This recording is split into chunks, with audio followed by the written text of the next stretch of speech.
Like, share, subscribe and press the bell icon for ऊंची आवाज India. नाजरीन, ऊंची आवाज इंडिया में आपका इस्तकबाल है। मैं हूं आपका मेजबान इब्राहिम नफीस। शायर ने कहा था कि दुनिया में खबीसों को शयातीन को हमने जो ख्वाब में देखा नहीं औकाफ में देखा, जो ख्वाब में देखा नहीं औकाफ में देखा। यकीनन इस शेर को अगर कहीं फिट करना है तो हमारे औकाफी इदारों पर फिट होते हैं, इसलिए कि मिल्लत के करोड़ों का माल आज गासिब अपने तौर पर कब्जा किए हुए हैं। मुख्तलिफ मसाइल में उलझी हुई मिल्लत आज इन दिनों भीख का कटोरा लिए दर बदर भटकने पर मजबूर है। और उसी की एक मिसाल शहर का वो कदीम इदारा जो तकरीबन 100 साल कदीम इदारा है, इस्लामी बैतुल माल। आज उस इस्लामी बैतुल माल पर लुटेरों ने डाका डालने की कोशिश की है और इस औकाफी इमलाक को प्राइवेट करते हुए किसी दूसरे के हवाले करने की कोशिशें हो रही हैं। और शिवाजी नगर जो शहर का कल्ब माना जाता है, वहाँ के गुयूर ऐसी शख्सियात हैं और जिन्होंने मिल्लत के किसी भी मसले पर फौलादी दीवार बनकर सामने आना पसंद किया है, कभी किसी के सामने खुद को गुलामी के जंजीरों में बांधना पसंद नहीं किया। शहर के शिवाजी नगर में इस्लामी बैतुल माल जो छोटा बैतुल माल के नाम से मंसूब है, इसे प्राइवेट करने की कोशिशें हो रही हैं और यहाँ की इंतजामिया ने उसे बचाने की भरपूर कोशिश की और उस कोशिश में आज मिल्लत की ये गुयूर शख्सियात शामिल हो गई हैं। और उसी सिलसिले में एक हंगामी मीटिंग की गई और उस सिलसिले में पूछते हैं जिम्मेदारों से कि क्या फैसले लिए गए हैं और इस इमलाक को बचाने के सिलसिले में क्या तदबीरें अख्तियार की जाती हैं, जानते हैं शहर के इन जिम्मेदारों से। मोहतरम साजिद साहब, सबसे पहले ये बताइए कि जैसा मिल्लत के बेशुमार मसाइल हैं और औकाफी मसाइल इन दिनों बहुत ज़्यादा बारूद के ढेर पर हैं इन दिनों, तो उन मसाइल को हल करने के लिए देखा गया कि स्कैनर के नाम पर वक्फ के इमलाक को बचाने के लिए बाकायदा एक मुहिम चलाई गई पूरे हिंदुस्तान में और बिल्कुल नाक के नीचे इस तरह का मसला आ गया है और इस इमलाक पर कब्जा करने की कोशिशें हो रही हैं। क्या हकीकी सूरत हाल है और इसे बचाने के लिए क्या तदबीरें इख्तियार कर सकते हैं? आज जो हिंदुस्तान के हालात हैं, वफ़ के ऊपर जो नज़र दुश्मनों की नज़र पड़ी है, ये वफ़ के जितने भी जो इदारे हैं और जो जायदाद है, तकरीबन 9.5 लाख एकड़ ज़मीन है, उस पर दुश्मनों की नज़र पड़ चुकी है। क्यों बोले तो मुसलमान के पास इतनी दौलत है, फर्स्ट मिलिट्री और जो दूसरा रेलवे, तीसरा के वफ़ मुसलमानों की अल्लाह की अमानत है। हिंदुस्तान के अंदर सबसे ज़्यादा है, तीसरे नंबर पर हमारी है कि हिंदू भाइयों की भी उतनी नहीं है। ये जो अल्लाह की अमानतें जो हैं, ये कौम बेवा और यतीमों के ऊपर खर्च करने के वास्ते और जो बुजुर्गों ने वफ़ कर है। इस जो वफ़ की जिम्मेदारी है इदारों की है और जो हुकूमत में जो मुसलमान अहदेदार हैं जैसे एमएलए और जो ये हैं वफ़ मिनिस्टर रहते हैं, उनकी रहती है। आज जो हिंदुस्तान की जो ये बड़ा जो चल रहा है, इसे बचाने के लिए सारे मुसलमान 30 करोड़ मुसलमान परेशान है। हमारा जहन उस तरफ सेंट्रल की तरफ छोड़ चुके हैं कि सेंट्रल के नरेंद्र मोदी हमारे ज़मीनें कब्जा कर रहा है, देखो बोलकर छोड़ चुके हैं।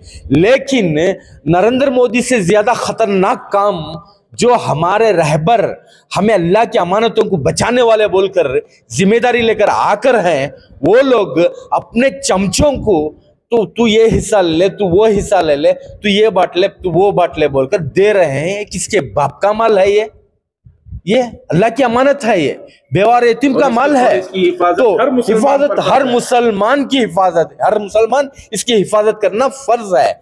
आज जो कर्नाटक के अंदर हम लोगों ने वो परेशानी में इस वफ़ के ऊपर हमें तवज्जो कम कर हैं जो अंदर के हालात के ऊपर।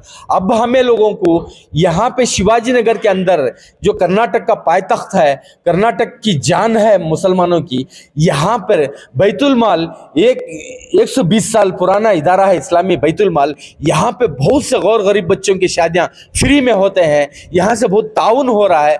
उसमें एक आधा हिस्सा छोटा बैतुल माल बोलकर वो फ्री देने का एक प्राइवेट कोई एक नाकारा है, उसको फ्री मतलब कि इंतजामिया की जानिब से गरीबों के लिए फ्री था।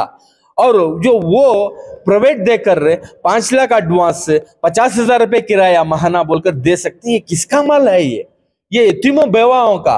और जिन्हें देकर है मरकर जाकर है खबर में है, उनको पूछो जाके, ये अल्लाह की अमानत है, कैसा दे सकता है? अगरचे 25 तारीख से पहले कुछ सही रास्ता निकल जाए, वो प्राइवेट देने वाले को बुला के उसका एडवांस वापस दे तो बेहतर है।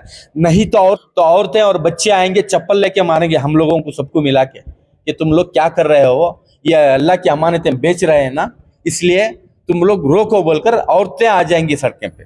तो यकीनन ये एहसासात थे, कीमती एहसासात थे। अल्लाह की 1 इंच की ज़मीन पर भी यकीनन सवाल होगा, पूछताछ होगी, और पता नहीं ये इतनी बड़ी बड़ी ज़मीनों को कैसे डकार लेते हैं, कैसे हजम कर लेते हैं। बहरहाल शहर की एक मुअज़्ज़ज़ शख्सियत मोहतरम अल्हाज तनवीर साहब भी हमारे साथ हैं। हाजी साहब, मुसलसल ये खबरें आ रही हैं, आपसे मुताल्लिक़ बातें आ रही थी कि आप इस शादी महल को ले लिए हैं, क्या गलत फहमी थी, हकीकत क्या है, क्या मामला हुआ है? अस्सलाम वालेकुम, बिस्मिल्लाहिर्रहमानिर्रहीम। सबसे पहले तो मेरे को साजिद भाई और शेफू और मेरे जितने भी यहाँ पे साथी हैं, मेरे को आज कॉल किए। मेरी तबीयत 4 दिन से बहुत ख़राब थी। मैं भी कॉल किया। हाँ, आप भी कॉल किए, प्रेस वाले 3-4 प्रेस वाले मिलकर मेरे कॉल किए, क्या तनवीर आपने छोटा बैतुल माल आपने है ना खरीद लिया है 5 या 6 लाख रुपए दे के 60-70 हज़ार रुपये महीने का भाड़ा करके। तो मैं बोला कहा ना बोलो, मैं आकर आप सब लोगों से बात करूँगा। तो इसी तरह मैंने क्या किया, हम लोग सब बैतुल माल में बैठे, आप इधर आगे तो अच्छा खुलासा कर दो आगे। जैसा है तो प्रेस भी वाले भी थे, सादिक भाई भी थे, सतमाना शेफू और एक सादिक थे, अयास बैठे थे, इरफान थे, सब बैठे थे, पूरे मोहल्ले कम से कम 100-150-200 के करीब बैठे। तो मैंने खुला इसका खुलासा कर दिया कि मेरे को इस चीज़ से आपका अमल दखल नहीं है। तनवीर दूसरा कोई तनवीर है तो उन्होंने लिया, वो तनवीर नाम मैच हो रहा है ना। तो मैं बोलता हूँ 120 साल से प्राइवेट को, जब बेंगलुरु जब गरीब था 120 साल से, जब तुम लोग प्राइवेट को जब गरीब था तब, अब तो बेंगलुरु में पैसा बहुत आ गया है। हाँ? और इस मकाम पर आज 1 इंच जमीन भी हासिल करना है तो बहुत बड़ा चैलेंज है। बुजुर्गों ने ये वक्फ किया है, तो इसकी हिफाजत करने के बजाय इस पर अगर सौदेबाजी हो रही है तो क्या समझते हैं आप इसे? तो जिंदा समझो कि करप्शन है, एकदम खुली बात है। हम लोग किसी से डरने वाले नहीं, अल्लाह से डरते हैं। इतना एक ज़मीर भाई जो मिनिस्टर है, उनसे हम लोग सब रिक्वेस्ट कर रहे हैं कि अल्लाह आप बहुत अच्छे काम, इतला नहीं है। हाँ, शायद इनको इतला नहीं है, ज़मीर भाई को इस चीज़ का अमल नहीं है। अब क्या हो गया, कल का दिन पूरी कौम में मेरा नाम खराब, मेरे साथ को रहते सादिक, शेफू, ये वो अयाज भी इसमें गेम में मिलकर है करके। हमारे को ऐसे कुछ भी ज़रूरत नहीं है। जल्द से जल्द मैं ज़मीर भाई से रिक्वेस्ट करता हूँ, ज़मीर भाई से अभी यहाँ से मैं मैसेज देने जा रहे हैं, हम लोग सब मिलकर, कि ज़मीर भाई आप जल्द से जल्द इसके ऊपर कुछ स्टेप लो, और इस जो प्राइवेट में आप दे दिए इसको कैंसिल करो, नहीं तो पूरा मोहल्ले वाले मिलकर है ना आपके पास आने वाले, आकर इस इशू को है ना बहुत बड़ा इशू हो जाएंगे। तो अगला इक़दाम क्या होगा? अस्सलाम वालेकुम रहमतुल्लाहि व बरकातहू। हमारे में थोड़ा कंफ्यूज होगी, हमें क्या कर को इनो जैसा बैतुल माल चलाने को ही हम ना, जब से हमें देख रही 1-2 साल से इनके हाथ में आको है, जब से कितने के भाई को बच्चा का यहाँ इदारा चल रहा है, कंप्यूटर का हिसाब से चला रही, इन्हों फंक्शन कर रही, फलाने बैका को हमें भाई को बच्चा को आगे बढ़ा रही। घर को जब से हमना भी एक मोहल्ले के अंदर एक बेदारी हुई कि एक शख्सियत मिली हमना, जो एक वंटी आदमी अपना वक्त में देखो, आज ये पैसा बहुत आदमी का नहीं उन्होंने तकलीफ देखो ही, नहीं उन्होंने लूट को खा को ही, ऐसी चीज़ें है तो हमारे सामने ले लगा को दिखाते तो हमें समझ सकते थे कि उन्होंने कुछ भी गलत काम को इन्होंने करेंगे को, इन्होंने उठा को दे रही को।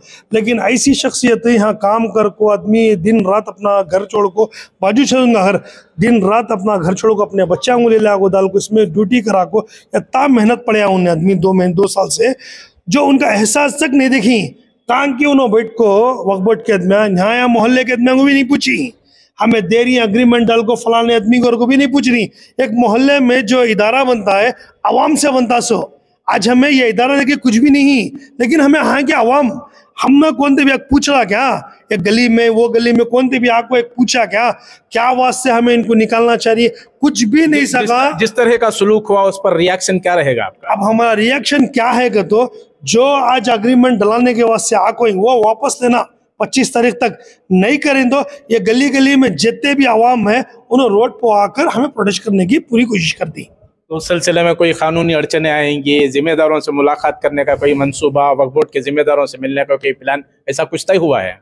नहीं, अब हमें क्या सोच रही तो आज वो तय करने से पहले हमारे वक्त के मिनिस्टर ही, हमारे एमएलए साहब, इनको सब हमें एक अपील दे रही, एक मैसेज दे रही कि ये अंदरूनी खिस्सा खत्म कर को, जिसका ले कोई गलतियां इन्होंने नहीं करेंगे, गलती कौन की गलती किसकी हाथ से हो है, वो गलती को हटा को इनको ले आगो चंचीदान दो, नहीं कर तो री इलेक्शन कराओ, यहाँ की कमेटी को नवी छोड़ो, देखेंगे री इलेक्शन में कौन जीत को आती, उनको सही तरीके से दिखाएंगे इंशाल्लाह।